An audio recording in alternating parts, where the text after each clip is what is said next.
নমস্কার বন্ধুরা, তো চলে এসেছি রাজ কিচেনে। আজকে বানিয়ে দেখাবো ভেন্ডি দিয়ে একটা নতুন রেসিপি। জানি না কতজন এইভাবে এই রেসিপিটা তৈরি করে খেয়েছেন। যারা না খেয়েছেন আর যেভাবে বানাবো সেটা অবশ্যই স্কিপ না করে দেখলে বুঝতে পারবেন এইভাবে আপনারা খেয়েছেন কি খাননি। যদি এইভাবে রেসিপিটা বানিয়ে টেস্টফুল লাগে অবশ্যই কমেন্ট করতে কিন্তু ভুলবেন না।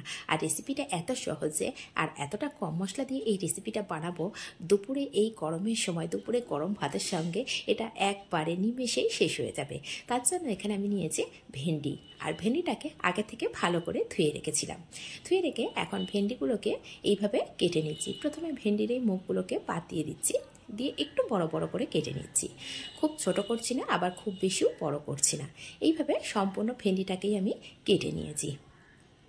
দেখুন সব একই সাইজের করে কেটে নিয়েছি। নিয়ে এদিকে গ্যাসের উপরে একটা কড়া বসিয়ে দিয়েছি, দিয়ে এখানে দিয়ে দেব 2 টেবিল চামচ তেল।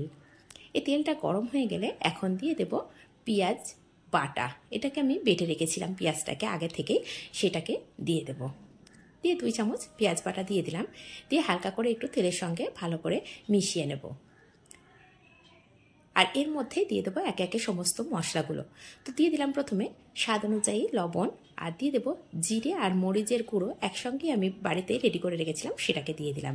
আর দিয়ে দিলাম স্বাদ অনুযায়ী লঙ্কা আর পরিমাণ মতন লবণ। দিয়ে সমস্ত মশলাটাকে ভালো করে একটু কষে নেব। আর এই মশলাটা ভালো করে একটু কষে নিতে হবে। আর পেঁয়াজের মধ্যে একটু জলের ভাব আছে, সেই জন্য সেটাকেও একদম শুকনো করে নিতে হবে। সেই জন্য এখানে আলাদা করে কোনো জল ব্যবহার করতে হলো না। মশলাটা কিন্তু পেঁয়াজের জলের সঙ্গেই ভালো করে মিশে গেছে। আর এইভাবে কষতে কষতে দেখুন মশলা থেকে তেল ছাড়তে শুরু করে দিয়েছে।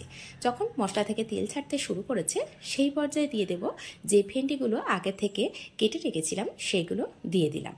দিয়ে মশলার সঙ্গে এখন ভেন্ডিটাকে ভালো করে কয়েক সেকেন্ড এইভাবে মিশিয়ে নেব, যাতে করে সমস্ত মশলাটা সমস্ত ভেন্ডির মধ্যে খুব ভালোভাবে চলে যায় বা মিশে যায়।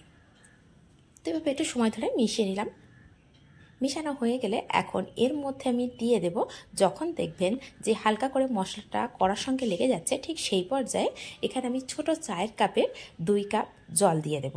তো প্রথমে 1 কাপ জল দিয়েছি, দিয়ে মশলাটাকে ভেন্ডির সঙ্গে আর জলের সঙ্গে খুব ভালো করে একটু মিশিয়ে নিচ্ছি। মেশানো হয়ে গেলে এখানে দিয়ে দেব আরও 1 কাপ জল। তো জলটা দিয়ে এখন আবারও একটু ভালো করে মিশিয়ে নিচ্ছি। মিশিয়ে নেওয়ার পরে এটাকে ঢাকা দিয়ে মিডিয়াম ফ্লেমে রান্নাটা হতে দেব।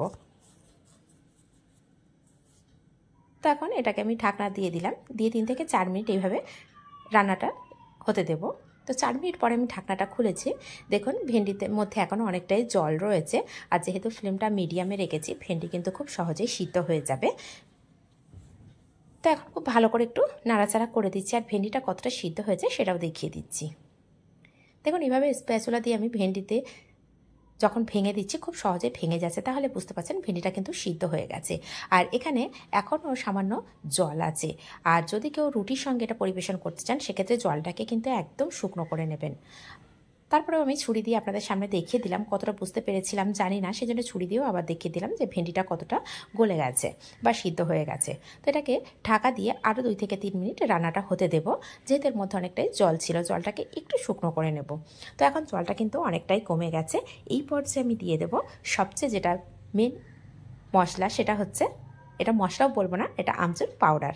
তো এই আমচুর পাউডার জন্য এই ভেন্ডির টেস্টটাকে একদমই চেঞ্জ করে দেবে। আর এই গরমের সময় গরম ভাতে এই টক টক রেসিপিটা যদি প্লেটে পড়ে তাহলে তো আর কথাই থাকবে না, নিমেষে 1 প্লেট ভাত শেষ হয়ে যাবে। আর এই রেসিপিটা কত সহজেই বানানো গেল সেটা দেখলেন। আর তার থেকে বড় কথা, এই মশলা কটা আমাদের হাতের কাছে নিত্য প্রয়োজনীয় জিনিস, আর নিত্য প্রয়োজনীয় মশলা সব সময় হাতের কাছেই মশলা কটা থাকেই।